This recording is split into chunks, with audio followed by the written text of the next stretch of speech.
আমাদের 4টের সময় এখানে নির্ধারিত সাংবাদিক বৈঠক দেখা ছিল। মমতা বন্দ্যোপাধ্যায়ের দল সর্বভারতীয় তৃণমূল কংগ্রেসের পক্ষ থেকে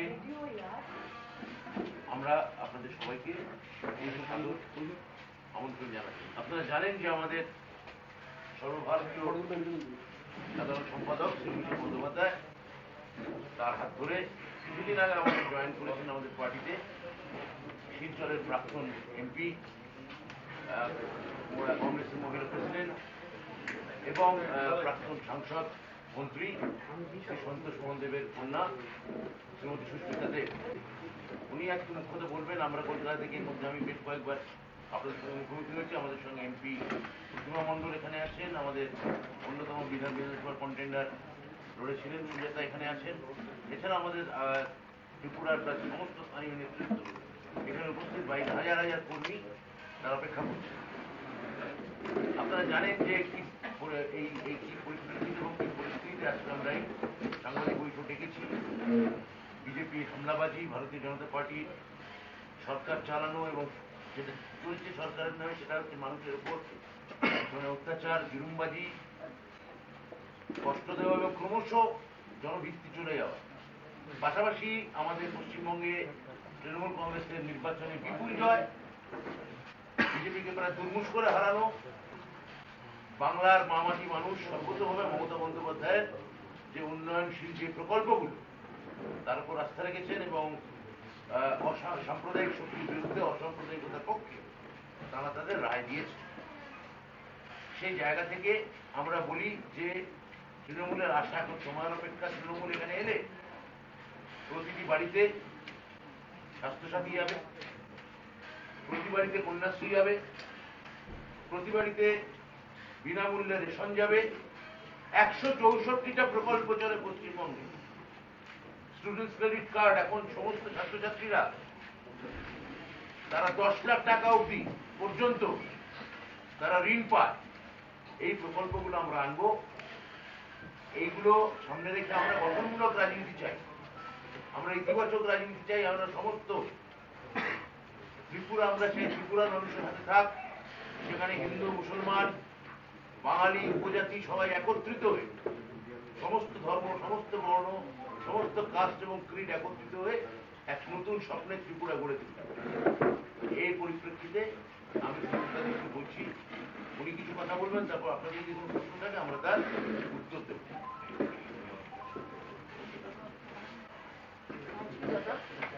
আমি প্রথমে ধন্যবাদ জানাচ্ছি আমাদের মাননীয় মন্ত্রী দত্ত বসু সাহেবকে, আমাদের মাননীয় সাংসদ প্রতিমা মণ্ডলকে এবং আমাদের সঙ্গে এসছেন সুজাতা মণ্ডল মহাশয়। এখানে ত্রিপুরার রাজ্যের বা আগরতলার যারা আমার সাংবাদিক বন্ধুরা রয়েছেন, যারা প্রিন্ট মিডিয়াতে আছেন, ডিজিটাল মিডিয়াতে আছেন, ইলেকট্রনিক মিডিয়াতে আছেন, আপনাদের সম্মুখে আমি প্রথমবার আসছি না, অনেকবার আগেও এসেছি। 2018 নির্বাচনেও আমি প্রচারে এসেছিলাম ভারতীয় জাতীয় কংগ্রেসের পার্টির পক্ষ থেকে। কিন্তু আজকে আমি ত্রিপুরাতে এসেছি একজন অল ইন্ডিয়া তৃণমূল কংগ্রেসের কর্মী হিসেবে, আমার নেত্রী মমতা ব্যানার্জির নির্দেশে। এবং প্রথমেই সবাইকে ধন্যবাদ জানাচ্ছি যে আপনারা তৃণমূল কংগ্রেসের ডাকে আজকে এই সাংবাদিক সম্মেলনে প্রস্তুত রয়েছেন, উপস্থিত রয়েছেন। আমরা সংক্ষেপে বলবো, কয়েকদিন আগে আমাদের ন্যাশনাল জেনারেল সেক্রেটারি অভিষেক ব্যানার্জিও এসেছিলেন আগরতলাতে এবং একটা সাংবাদিক সম্মেলন করে উনি স্পষ্টভাবে বলে গেছেন যে আগামী বিধানসভা নির্বাচন যে ত্রিপুরাতে হতে চলেছে সেটাতে অল ইন্ডিয়া তৃণমূল কংগ্রেস প্রতিদ্বন্দ্বিতা করবে। এরকম নয় যে আগে তৃণমূল কংগ্রেসের পক্ষ থেকে কোনো প্রত্যাশী ছিল না, 18তেও ছিল, 19এও ছিল, কিন্তু আগামী বিধানসভা নির্বাচনে আমাদের পাখির চোখ হলো ত্রিপুরা রাজ্য এবং বিগত পশ্চিম ওয়েস্ট বেঙ্গলের বিধানসভা নির্বাচনের পরে সমস্ত দেশে এটা প্রমাণ হয়ে গেছে যে মমতাদির নেতৃত্বে এবং তৃণমূল কংগ্রেসের কর্মীদের পরিশ্রমে নরেন্দ্র মোদীজি আর অমিত শাহকে ওয়েস্ট বেঙ্গলে পরাজয় করেছে অল ইন্ডিয়া তৃণমূল কংগ্রেস। আপনারা অবগত যে সমস্ত দেশে একটা অ্যান্টি মোদি ওয়েভ চলছে। সমস্ত দেশে দেখা যাচ্ছে যে প্রধানমন্ত্রীর জনপ্রিয়তা কমে আসছে। এটা ইন্টারন্যাশনাল যে মুডি সার্ভে হয়েছিল সেটাতেও প্রকাশ্যভাবে দেখা যাচ্ছে যে প্রধানমন্ত্রী মোদির জনপ্রিয়তা কম হচ্ছে। 7 বছরের এনডিএ সরকার এবং ত্রিপুরাতে 3-3.5 বছরের বিজেপি সরকার দেশের জন্য কি করেছে এবং ত্রিপুরার জন্য কি করেছে সেটা আমার থেকে বেশি আমি মনে করি ত্রিপুরার জনসাধারণরা জানে। আমি বড়াকে প্রতিদ্বন্দ্বিতা করেছি শিলচরের লোকসভা সিটে এবং বিগত ত্রিপুরাতে বিধানসভার নির্বাচনে বিজেপি যেভাবে হাওয়া তুলে শত শত প্রতিশ্রুতি দিয়ে ত্রিপুরার জনসাধারণের ভোটটা নিয়ে জয়লাভ করেছিল, কিন্তু লাস্ট 3-3.5 বছরের মধ্যে আমার কাছে যে ফিডব্যাক আছে, কারণ ত্রিপুরার অনেকেই শিলচরে যায় বা করিমগঞ্জে যায়, প্রত্যেকটা জনসাধারণ বলছে যে কোনো প্রতিশ্রুতি বিজেপির গভর্নমেন্ট এবং মাননীয় মুখ্যমন্ত্রী ত্রিপুরার পালন করতে পারে। অনেক জ্বলন্ত সমস্যা রয়েছে। আমার মনে আছে আসামের মুখ্যমন্ত্রী যিনি ডক্টর হেমন্ত বিশ্ব শর্মাকে দায়িত্ব দেওয়া হয়েছিল ত্রিপুরাতে বিধানসভার নির্বাচনে ভারতীয় জনতা পার্টির সরকার গঠন করার জন্য। আমি নিজে দেখেছি যে 2018-তে ডক্টর হেমন্ত বিশ্ব শর্মা বলেছিলেন যে মিসড কল দিলেই প্রত্যেকটা হাউস হোল্ডে প্রত্যেকটা ঘরে একটা করে চাকরি পাবে। এখন মিসড কল দিয়ে কোনো চাকরিও নেই আর ডক্টর হেমন্ত বিশ্ব শর্মাও মিসিং হয়ে গেছে। উনি ত্রিপুরাতে আসেনি এই সরকার গঠন হওয়ার পরে। যা যা প্রতিশ্রুতি ভারতীয় জনতা পার্টি ত্রিপুরার জনতাকে দিয়েছিল একটাও বাস্তবায়ন করতে পারেনি এবং ত্রিপুরার জনসাধারণের মধ্যে আমি মনে করি যে হতাশা রয়েছে এই সরকারের প্রতি। অল ইন্ডিয়া তৃণমূল কংগ্রেস যেটা অভিষেকজি বলে গেছিলেন, অভিষেক মহাশয় বলে গেছিলেন লাস্ট টাইম, আমরা ত্রিপুরা নিয়ে সিরিয়াস।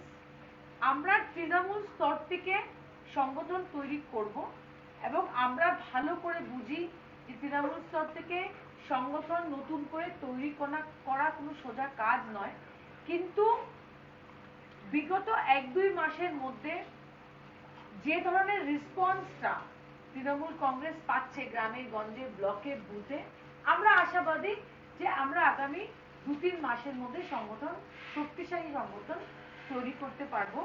আমি কালকে এসছি এবং আপনারা হয়তো জানেন যে আমি প্রয়াত সুধীর বাবুর বাড়িতে গেছিলাম। ওনার ফ্যামিলির সঙ্গে আমার বাবা সন্তোষ মোহন দেবের অনেক দীর্ঘ রিলেশন ছিল এবং আগামী 15 তারিখ পর্যন্ত বলা যায় একটা যাত্রার মতো আমরা ত্রিপুরাতে করব। ওয়েস্ট বেঙ্গলের সিনিয়র মিনিস্টাররা থাকবে, সাংসদরা থাকবে এবং আমি থাকব।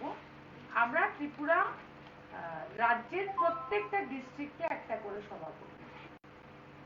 আমরা ডিস্ট্রিক্টে গিয়ে মেম্বারশিপ করব এবং প্রত্যেকটা ডিস্ট্রিক্টের জনসাধারণের কাছে থেকে শুনতে চাইবো যে আগামী দিনে ওরা ভবিষ্যৎ সরকারের কাছ থেকে কি আশা রাখে এবং কি কি তাদের সমস্যা রয়েছে ডিস্ট্রিক্ট ওয়াইজ, সেটা আমরা জানতে চাইবো। এবং আমার বিশ্বাস যে ত্রিপুরার জনসাধারণ নিশ্চয় এগিয়ে আসবে তৃণমূল কংগ্রেসে যোগদান করার জন্য এবং আমরা সবাই মিলে আগামী বিধানসভার নির্বাচনে একটা শক্তিশালী সরকার তৈরি করতে পারবো। এরকম একটা সরকার যারা জনতার স্বার্থে কাজ করবে, জনতার উন্নয়নের জন্য কাজ করবে এবং ত্রিপুরা রাজ্যের উন্নয়নের জন্য কাজ করবে। দাদা বলেছেন যে ওয়েস্ট বেঙ্গলে আমরা দেখতে পেরেছি যে নানা রকমের প্রকল্প জনসাধারণের জন্য তৈরি করা হয়েছে এবং আমি গর্ব করে বলি যে তৃণমূল কংগ্রেস জয়েন করার পরে আমি ব্যক্তিগতভাবে যে রিসার্চটা করেছি, ডাক্তারদের জমি দেওয়ার কথা চলছে, জনজাতিদের জন্য যে বাজেট অ্যালোকেশন হয়েছে, এটা আমি মনে করি কোনোদিন ওয়েস্ট বেঙ্গলের ইতিহাসে হয়নি। এবং ওয়েস্ট বেঙ্গল একদিকে দেখতে গেলে মিনি ইন্ডিয়া। ওয়েস্ট বেঙ্গলে বিহারের মানুষ আছে, বাঙালি মানুষ আছে, ইউপির মানুষ আছে, আমরা দেখেছি যে নেপালি মানুষ আছে, গুজরাটিও আছে। তো মমতাদির সুশাসনের জন্য ওয়েস্ট বেঙ্গল এগিয়ে গেছে এবং সেই ভিশনটা, সেই ওয়েস্ট বেঙ্গলের গভর্নেন্স মডেলটা আমরা আগামী দিনে সরকার গঠন করার পরে ত্রিপুরাতে লাগু করব। আর নিশ্চয়ই আপনাদের বিভিন্ন প্রশ্ন রয়েছে, আপনারা সেই প্রশ্নগুলো এখন করতে পারেন। আমরা পুরো চেষ্টা করব সেই প্রশ্ন উত্তরগুলো দেওয়া। বলুন। Sujata from social Bangla ma'am, এদিকে যে প্রশ্নটা প্রথমে আপনাকে করব, যে এখনো পর্যন্ত সংগঠন বলতে কিছুই তৈরি হয়নি। আমরা দেখতে পেয়েছি সেখানে সাংগঠনিক যে স্তরটা বা সংগঠনে আমরা কোনো মুখ দেখতে পাইনি, এবং রাজনৈতিক ক্ষেত্রে সেখানে চেহারা বা মুখ একটা ফ্যাক্টর। তাহলে কি আমরা ভবিষ্যতে সুস্মিতা দেব বনাম বিপ্লব দেব দেখতে পাবো? আপনি জবাব দিলেন না আপনি দিতে পারেন। আমি সংগঠনের কথা বলতে চাই। তৃণমূল কংগ্রেস আগেও ত্রিপুরাতে ছিল, ত্রিপুরার রাজনীতি ছিল, সেটা অস্বীকার করার ব্যাপার। কিন্তু এবারের তুলনা অতীতের সঙ্গে হয় না এবং আমরা সংগঠন তৈরি করব। আমাদের প্রথম উদ্দেশ্য হলো ক্যাডার তৈরি, প্রথম হলো ক্যাডার তৈরি করা। এবং বারবার যে সংগঠনের ব্যাপারটা আসছে, যে হয়তো আপনারা জিজ্ঞেস করতে চাইছেন যে স্টেট প্রেসিডেন্ট কে হবে, ডিস্ট্রিক্ট প্রেসিডেন্ট কে হবে, সেই সিদ্ধান্ত ডেফিনেটলি নেওয়া হবে।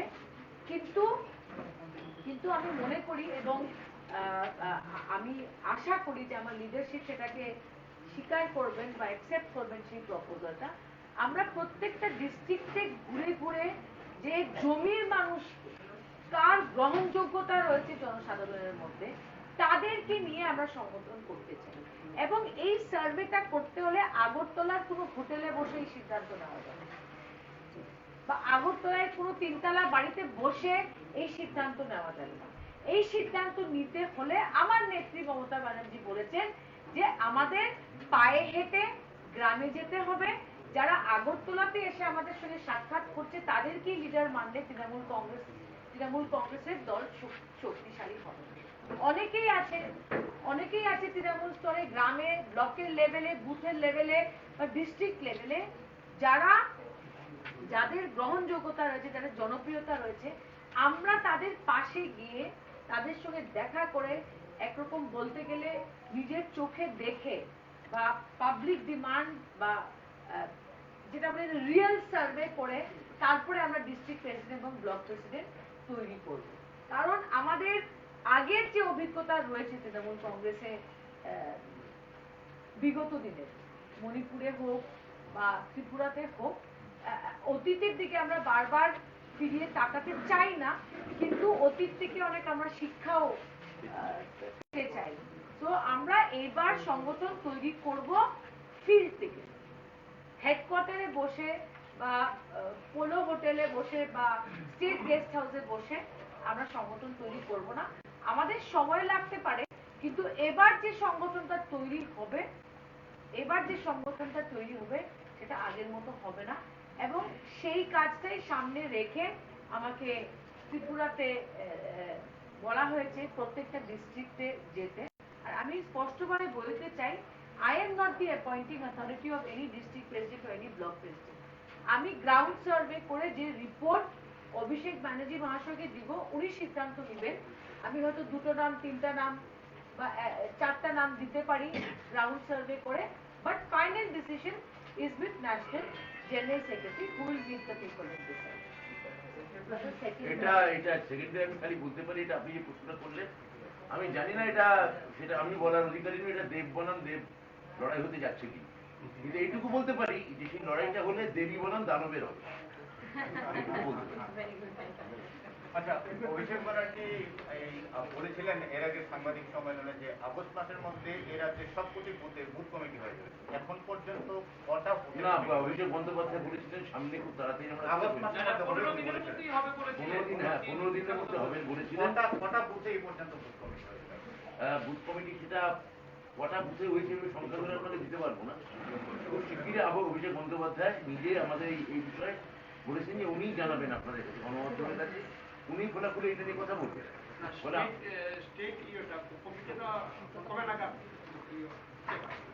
না না, আপনারা এটা স্টেট কমিটি যখন আমরা বলেছি সেটার যখন আমরা করবো তখন সেটা অভিষেক বন্দ্যোপাধ্যায় নিজেই তো বলছেন উনি এসে জানাবেন।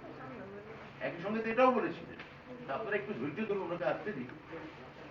আমি একটা কথা বলি, আমাদের এই প্রশ্নটা কিন্তু গুরুত্বপূর্ণ এবং জিজ্ঞেস করার আপনাদের অধিকার আছে, কিন্তু আমি কালকের থেকে এবং আজকে যে জিনিসটা দেখতে পেরেছি, আজকে আমাদের একটা ছোট্ট সভা হয়েছিল, ওয়ার্কার ক্যাডার কিন্তু রেডি। ক্যাডার কিন্তু জিজ্ঞেস করছে না আমাদের ডিস্ট্রিক্ট প্রেসিডেন্ট কে হবে, আমার ব্লক প্রেসিডেন্ট কে হবে, ওরা বলছে আমরা কাজ করতে চাই যদি আমাদের ডিস্ট্রিক্টে আসে। কিন্তু একটা ফ্রেমওয়ার্কের দরকার। আর আমি বারবার বলছি যে আমরা স্টেট প্রেসিডেন্ট কে হবে, ডিস্ট্রিক্টের প্রেসিডেন্ট কে হবে, it is a very serious decision. কারণ সংগঠন ছাড়া নির্বাচন জেতা যায় না, এটা আমরা আমাদের পাস্ট এক্সপিরিয়েন্স থেকে শিখেছি। তাই বলে আমি মনে করি যে একটু আপনারা আমাদের সময় দিন, আর সংগঠন হবে। এবং আমি রিকোয়েস্ট করেছিলাম, অভিষেক মহাশয় একদম আমার সঙ্গে রাজি যে আমরা গ্রাউন্ড থেকে তৈরি করবো আফটার গ্রাউন্ড ফ্লোর। যেহেতু এটা চাপিয়ে দেওয়া হবে না, যেহেতু এটাকে যেন মন্থন করা হবে, কোনো নেতাকে চাপিয়ে দেওয়া হবে না, কোন নেতাকে তলা থেকে তৈরি করা হবে। ফলে দেখুন যে আগের যে পদ্ধতিতে দুম করে একটা ঘোষণা করে দেওয়া অমুকের প্রেসিডেন্ট অমুকের সেক্রেটারি, এইটা এই মুহূর্তে ওই হটকারিতাটা ওই তাড়াহুড়োটা আমরা এই মুহূর্তে পার্টি এই মুহূর্তে চাই। আপনাদের অভিষেকই জানাবেন, উনি একটা সার্ভে করাচ্ছেন, একটু সার্ভে করে একটু মাননীয় প্রাক্তন সাংসদ সুবিধা দেবো এক্ষুনি বলেছেন। তো আপনারা একটু ধৈর্য ধরুন, আমার ধারণা এই সার্ভেটা চলছে আমাদের, ওটা হয়তো একসঙ্গেই এখানে এসে ঘোষণা করা হবে। আমার কাছে যা খবর,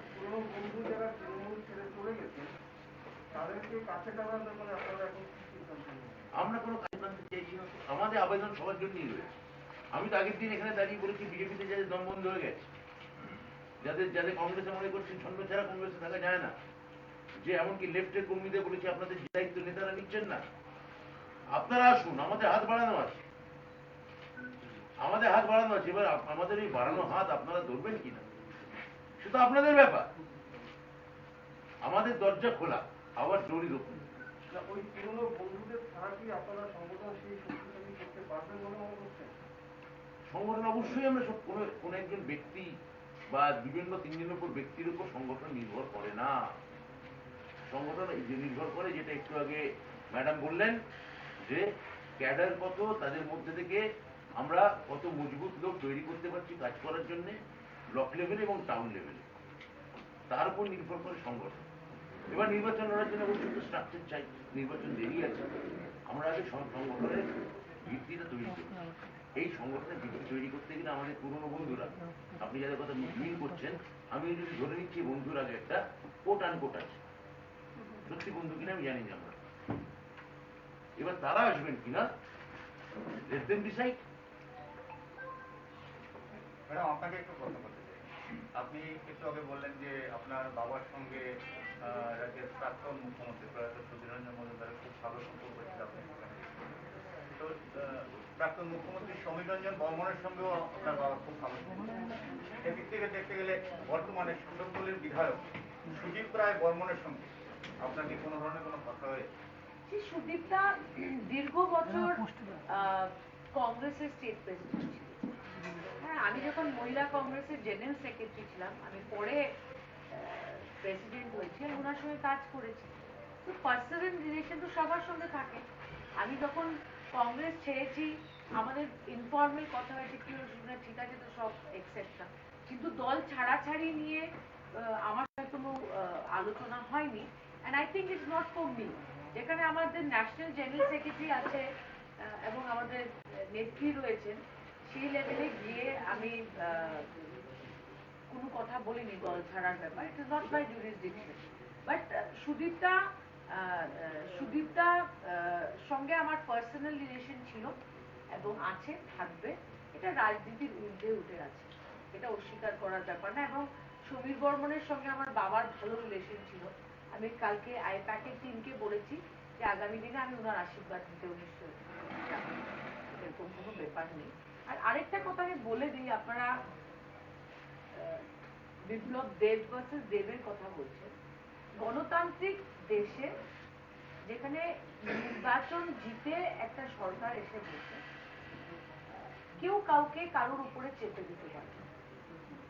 ত্রিপুরার নেতৃত্বে কে থাকবে ত্রিপুরার জনসাধারণ সিদ্ধান্ত, কারণ ইলেকটোরাল পলিটিক্সে জনতাই ভগবান। তো আমি এটা আমি কেন বলছি, কারণ এটা নিয়ে অনেক পত্র পত্রিকাতে লেখা হয়েছে, ন্যাশনাল মিডিয়াতেও লেখা হয়েছে, তাহলে আপনারা প্রশ্ন করার সেই অধিকারটা রয়েছে। But pulse of the people is everything. আমি মাত্র 24 ঘন্টা হয়েছে আমি আগরতলাতে এসেছি, 16 তারিখ আমি তৃণমূল কংগ্রেস জয়েন করেছি। আমরা যতক্ষণ মাটিতে নেমে গিয়ে কাজ করব না, আমাদের বুঝতে হবে যে ত্রিপুরার জনতা কাকে চাইছে এবং কি চাইছে। So it is an open question, it is an open question, সময় মতো দেখা যাবে। বাট এই মুহূর্তে যেটা আপনারাও নিয়ে চিন্তিতই মনে হচ্ছে, এবং আমাদেরও গোলটা হলো সংগঠন তৈরি করা, কারণ সাপোর্ট আর ভোটের মধ্যে যে গ্যাপটা আছে সেটা কিন্তু সংগঠন এই গ্যাপটা পুরো করে। So we will concentrate for the next 2 or 3 months totally on সংগঠন। কে কি হবে এগুলা পরের ব্যাপার। আর কোনো প্রশ্ন? আর আমি একটা কথা বলি, যে খবর পেলাম যেমন এই যে আপনারা জানেন আজকে আমাদের কর্মী মুজিব যাকে আঘাত করা হয়েছে, হাত ভেঙে দেওয়া হয়েছে, একটু উনকোটিতে শুনে আমাদের টিমের কর্মীকে অ্যাটাক করা হয়েছে। আজকে কি উদয়পুরে করা হয়েছে। এর আগেও আমরা দেখেছি যে আমরা যে অভিষেক বন্দ্যোপাধ্যায় যেদিন ত্রিপুরেশ্বরী মন্দিরে তুলে দিতে যান, সেদিন আমাদের এখানে কর্মীকে মেরে মাথা পাঠিয়ে দেওয়া হয়। আপনাদের গণমাধ্যমের কাছে দায়িত্বশীল গণমাধ্যমের কাছে আমাদের অনুরোধ, যেখানে আমাদের কর্মীরা তারা, আমরা তো পার্টিকে তাদের পাশে দেওয়ার নিয়ে যাচ্ছি, কলকাতায় চিকিৎসার ব্যবস্থা করছি, কিন্তু আপনারাও দায়িত্বশীল গণমাধ্যমের কাছে অনুরোধ করছি, আপনারা এই ছবিগুলো একটু ত্রিপুরাবাসীর কাছে দেখান, যে বিজেপির মতো এরকম একটা ফ্যাসিস্ট দল, যে বিরোধী হলেই তারপর ঝাঁপিয়ে পড়া, তাকে মারা, গাড়ি ভাঙচুর করা, আক্রমণ করা, হোটেলে থাকতে না দেওয়া, আমাদের ছেলেমেয়েরা যারা এখানে আছে হোটেল থেকে ক্রমাগত বার করে দেওয়ার হুমকিও মালিকদের কিছু করেন নি, বুঝছে আমাদের উপর থেকে চাপ আছে। এই যে একদিকে তারা বলছেন তৃণমূলকে আমরা ভয় পাই না, তৃণমূলের কোনো ভিত্তি নেই, আর তৃণমূলের কর্মীদের উপর হয়তো আক্রমণ করছেন কেন তাহলে ভাই? তৃণমূলের প্রতি তৃণমূলের যদি কোনো ভিত্তি না থাকে, আপনারা কর্মীদের ছেড়ে দিন, ওদের মারছেন কেন? নেতাদের উপর আক্রমণ করছেন কেন? এইগুলো আমি আপনাদের কাছে অনুরোধ করবো, আপনারা অন্তত এই ছবিগুলো দেখান। আপনারা সত্যের পক্ষে থাকুন, আপনারা একটি সত্যের পক্ষে, কিন্তু এই যে আক্রমণগুলো হচ্ছে এটা শুধু ত্রিপুরাবাসী না, ভারতবর্ষের কাছে তুলে ধরা দরকার, যেখানে কত বড় একটা ফ্যাসিবাদী সরকার, যেখানে সরকারের পার্টির উপর কোনো নিয়ন্ত্রণ নেই, পার্টির সঙ্গে সরকারের কোনো কোঅর্ডিনেশন নেই, একটা সম্পূর্ণ পুলিশ রাজ চলছে। এইটা আপনাদের দিকে একটা আমরা আমাদের কাছে থেকে অনুরোধ করছি। এবার আপনাদের যদি কোনো প্রশ্ন থাকে করুন। That's it, আমরা এখানে শেষ করা ভালো।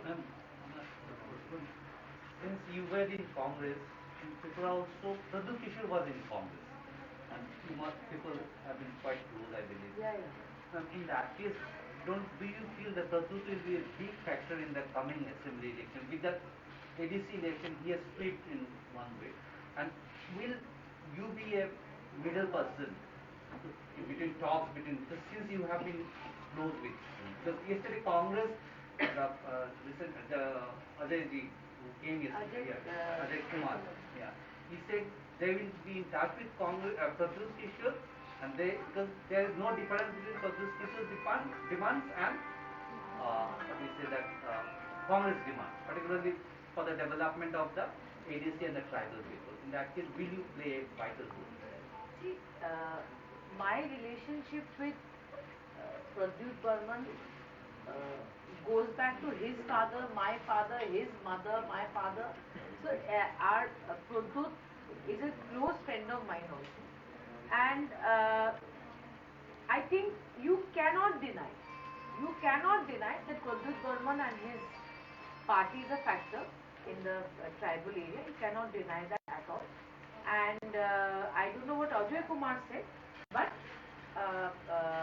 in the coming days, we also don't know what his plan is. Is he contesting the assembly election? Is his party contesting the assembly election? We don't know. We've had no dialogue, but we have very cordial relationship at the party level and at my personal level, and we have every intention of keeping that up and continuing with that.